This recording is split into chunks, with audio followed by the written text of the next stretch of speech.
Hey everyone, this is Coach Cameron, and I hope you all have been doing well and are enjoying your summer.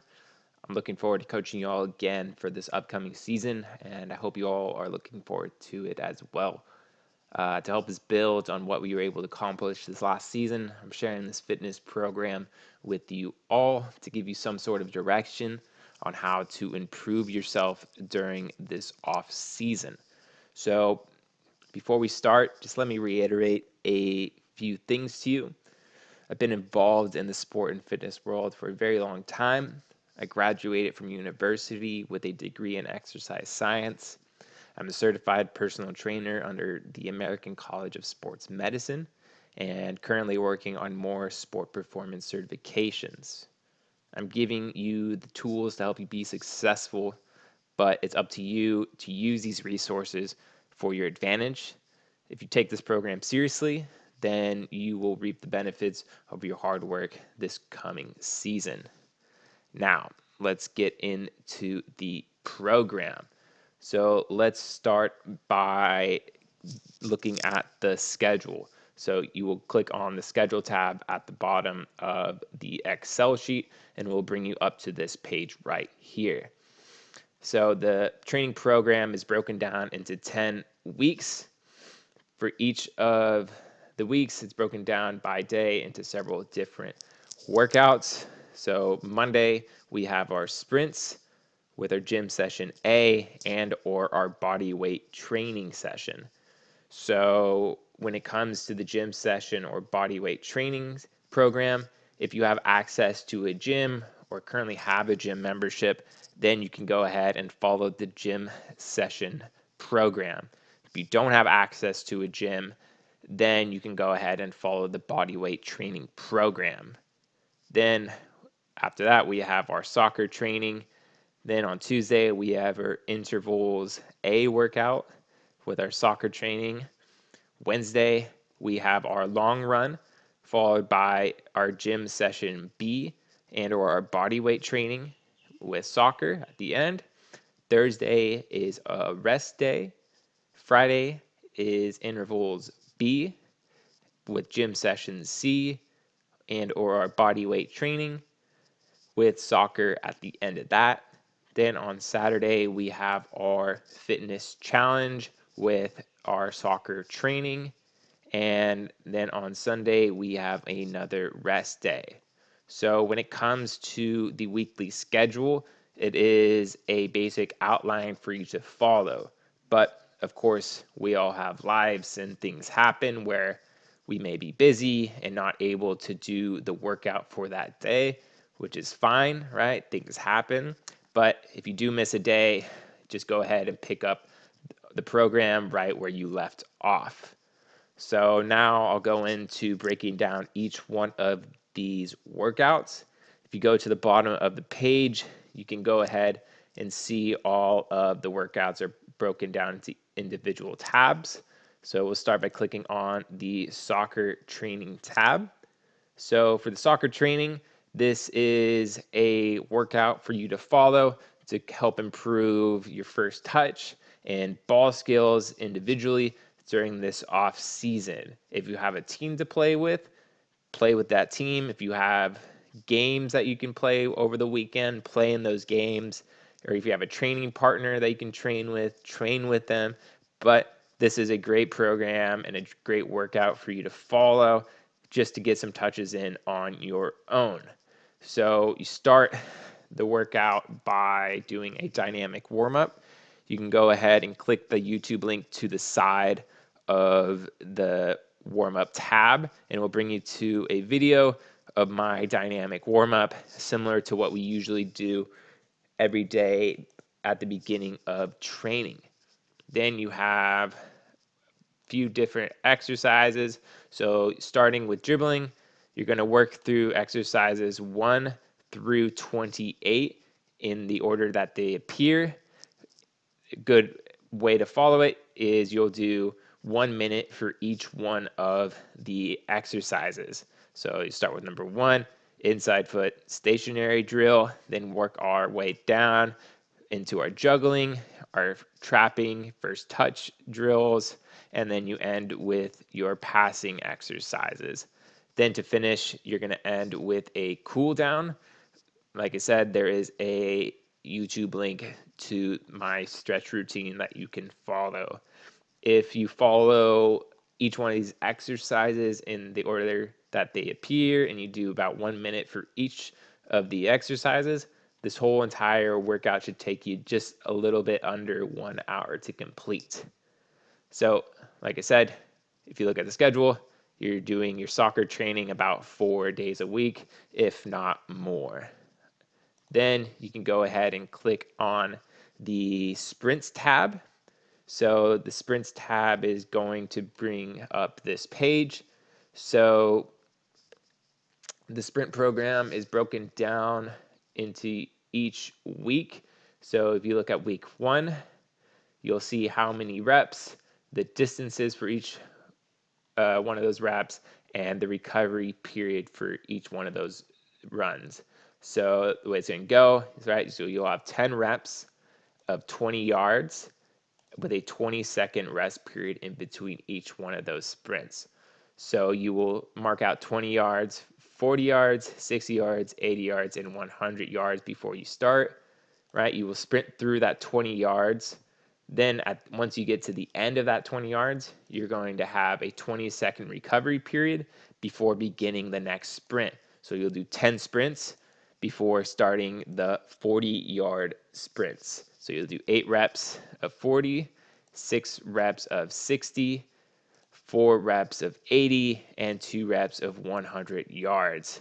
Like I said, you can see the rest periods for each one of those sprints to the side right here. Then every week, the reps increase, the distances stay the same, but the recovery periods go ahead and decrease progressively throughout the full 10 weeks.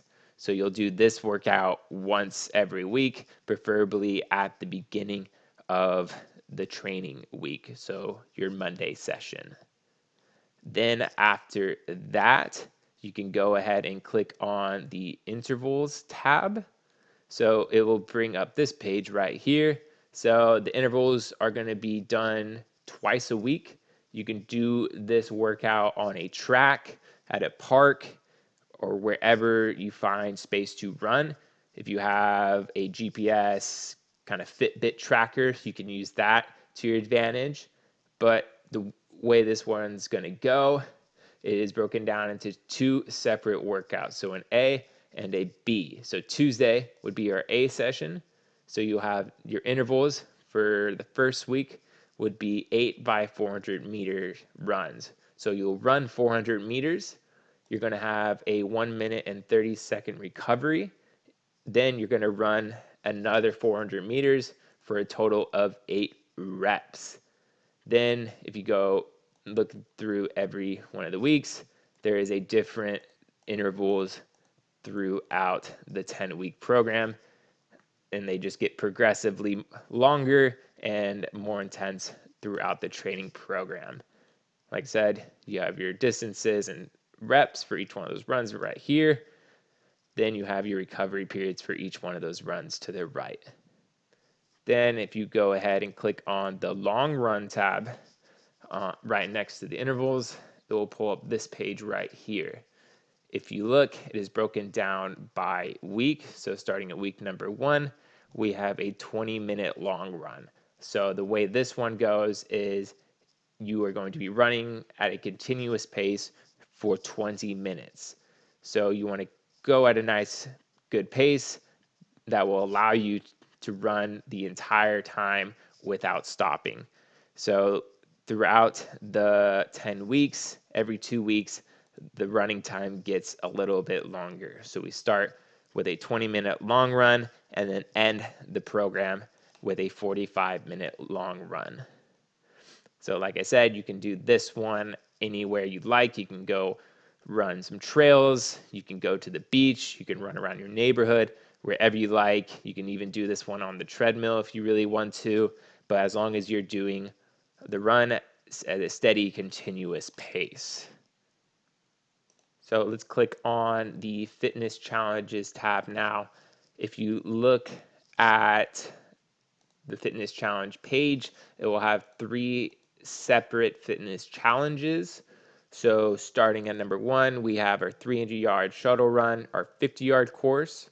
Number 2, we have our 300-yard shuttle run, our 10, 20, 30, 40, 50-yard course. Then number 3 is our 120s.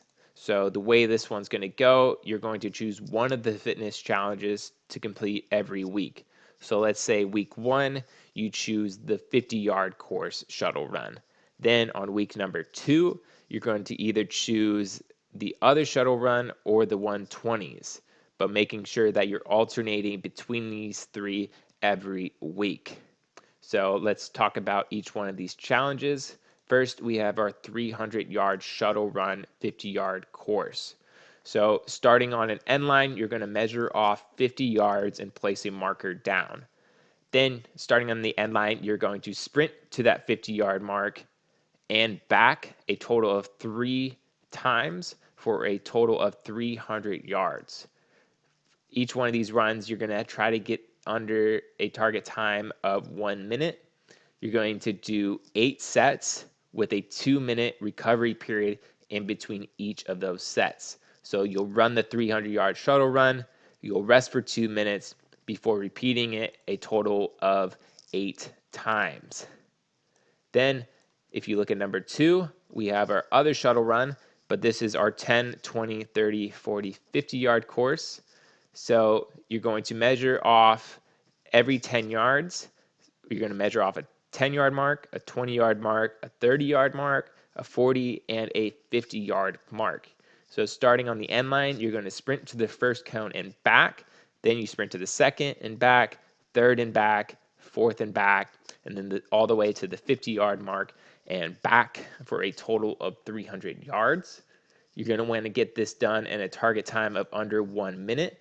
You're going to do 8 sets with a 2-minute recovery in between each of those sets. So just like the previous shuttle run, same sort of rest period and same sort of recovery in between each of those. Then you go to number 3 is our 120s. You're going to go ahead and mark out 120 yards. So starting on the end line, pace off 120 and place a marker down. Then starting on the end line, you're going to sprint 120 yards in under 20 seconds or less. Once you hit the 120 mark, you're going to turn around immediately and jog back to the start in under 40 seconds. You want to get the sprint done in about 20 seconds.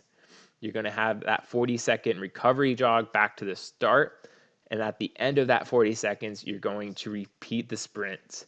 You're going to do a total of 10 sets. So you sprint 120, jog back. Once that 40 seconds is over, you sprint again. So that is our fitness challenge program. If you look on the next tab, we'll go into our body weight training program. So the body weight training program is broken down into 2-week blocks. So the exercises stay the same throughout the entire program. We have squats, forward lunges, side lunges, push-ups, sit-ups, leg raises, Russian twists, and planks. You have our sets, reps, and rest period for each one of those exercises, along with a video link for each one of those exercises. Go ahead, right? We start with weeks 1 through 2, doing 3 sets of 12 reps with 30 seconds of rest in between each of those sets. So you'll do a set of 12 squats, rest for 30 seconds before doing another set of 12, and then you'll do a total of 3 sets, like I said, for each one of these exercises. As the weeks go on, the sets and reps change, but the rest periods will go ahead and stay the same. So we start with 3 sets of 12, then we have 4 by 10, then we have 3 by 15 for 5 and 6. Then you go down, we have 5 by 10 for 7 and 8. Then we finish the last 2 weeks of 3 sets of 20 with a 30-second rest period in between each of those sets. So that is the body weight training program. Like I said, if you don't have access to a gym, this is something very easy for you to follow for the entire training program. Then you go ahead and click on the gym sessions tab to the right of that. If you look, it'll pull up this tab right here. So each of the gym sessions are broken down into 3 different workouts. We have our A, which is our leg day. We have our B, which is our push day, and our C, which is our pull day. So starting with gym session A, we have back squats, single leg squats, deadlifts, single leg RDLs, forward lunges, lateral lunges. Then we finish with our core, which stays the same throughout all the exercises. We have our sit-ups, leg raises, Russian twists, and planks. So the way this goes, we have our sets, reps, intensities, and our rest periods listed to the right, along with our videos that will pull up a video of the workout or the exercise for each one of these right here. So starting at weeks 1 through 2, we have 3 sets of 12 at about a 65% intensity with a rest period of 60 seconds. So you'll do 12 reps of back squats, rest for 60 seconds before doing another set of 12. And this is all going to be done at about a 65% intensity. So let's say your back squat, so the most that you could squat one time is, say, 100 pounds. So 100 pounds is 100% intensity. Then if we were going to do 65% intensity, we would load up the back squat to be 65 pounds. Then you're going to do that reps, or 12 reps for each one of those sets. But let's say when you're doing the set, you feel like you could do another 3 to 5 more reps. Then I would say that the intensity is too low. Then you can go ahead and add more weight to that back squat or each one of these exercises to raise it up to make sure that you're hitting that 12 rep mark. If you're doing the set and you're only getting to, let's say, 6 or 8 reps before you burn out, then I would say that the intensity is too high. Then go ahead and just take some weight off until you're getting up to that 12 rep range, right? And that applies for each one of these workouts and each one of these exercises. If you go to our B, which is our push day, we have bench press, dumbbell bench press, barbell shoulder press, dumbbell shoulder press, our tricep extensions, dumbbell front raises, and then our same core of sit-ups, leg raises, Russian twists, and planks. Then our C is our pull day, right? So our back muscles, we have a row, single arm dumbbell row, lat pull down, single arm high cable row, bicep curl, lateral dumbbell raises, and then sit-ups, leg raises, Russian twists, and planks. So the exercises stay the same throughout the entire program, but like I said, the only thing that changes is our sets, reps, and our intensities and our rest period for the entire 10 weeks. So if you click on the next gym session tabs, week 3 and 4, we'll have 4 sets of 6 reps at about an 80% intensity, right? So higher intensity with a longer rest period of 120 seconds or 2 minutes, right? And then that stays the same for the other 2 gym days. If you click on weeks 5 and 6, it changes again. We have 4 sets of 10 reps at about a 70% intensity with a 90-second rest period in between each one of those sets. Again, it stays the same for the other gym days. Then you go to weeks 7 and 8. We have 5 sets of 5 reps at about an 85% intensity with a rest period of 150 seconds or 2.5 minutes. Then if you click on the next tab, we have weeks 9 and 10 We end the program with 4 sets of 5 reps at about an 80% intensity with 120 seconds or a 2-minute rest period between each one of those sets. Like I said, it stays the same for those other gym days. So that is the training program. If you have any questions about anything at all in terms of the gym, the running, the soccer, whatever it is, feel free to reach out to me via email and I will get back to you as soon as I can. Like I said, I'm giving you the tools to be successful for this upcoming season, but it's up to you to put in the hard work. Again, feel free to reach out if you have any questions, and I will talk to you guys soon. Bye for now.